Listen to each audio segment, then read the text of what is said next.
Сәлеметсіздер ме 7 сынып оқушылары, бүгінгі видеода Қазақстан тарихы пәнінен 3-ші тоқсанның 3-ші ПЖБ-сын түсіндіріп талдап беретін боламын. Бізде бөлім Қазақстан Ресей империясының құрамында бөлімі бойынша жиынтық бағалау тапсырамыз.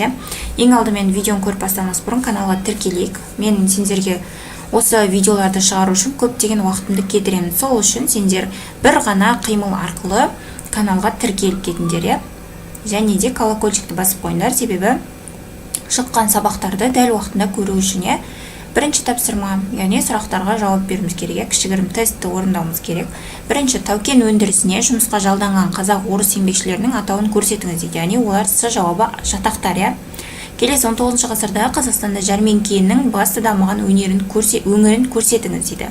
Яғни бізде Ақмола облысында жәрмеңке дамыды. Келесі, Ресей мен сауда жүйесіндегі қазақтардың негізгі тауарын анықтаңыз. Яғни Ресей мен қазақтардың арасында мал саудасы жақсы дамыды. Келесі, 4-ші, Іле су жолымен алғаш рет Қытайға тауар апарып сатқан көпесті көрсетіңіз дейді. Яғни Вали Ахун Юлдашев сатқан. Келесі, 5-ші, суреттерді пайдалана отырып капиталистік қатынастардың енуінің нәтижелерін сипаттаңыз дейді. Яғни суретте бізде алғашқы Қарағанды көмір шахталары, жалдамалы елдердің ауыр еңбегі, Спас мыс қорыту пештері, қазақ жеріндегі алғашқы темір жолдың салынуы. Яғни бұл суретте бізде Ресей империясымен қол астына кіргеннен кейінгі іс-әрекеттер берілген. Және де бұл іс-әрекеттердің жағымды жақтары мен жағымсыз жақтарын жазуымыз керек. Жағымды жағы, қазақ жерінде алғашқы капиталистік қатынастар орнады және темір жолдар салынды. Бұрын түйемен 100 күнде жететін жерге 3-4 күнде жетуге мүмкіндік алды. Келесі, жағымсыз жақтары, қазақтың табиғи байлықтары орыстардың және шетелдіктердің қолына өтті. Олар қазақтардың жерінде орналасқан мұнай, көмір, тұз, алтын өндіру кеніштерін өте арзан бағада, тіпті су тегінге десек те болады, сатып алып қыруар пайдаға кенелді. Жергілікті қазақтар сол кен орындарында, теміржол құрылыстарында ауыр еңбек етті. Олар 12 сағат жұмыс жасады.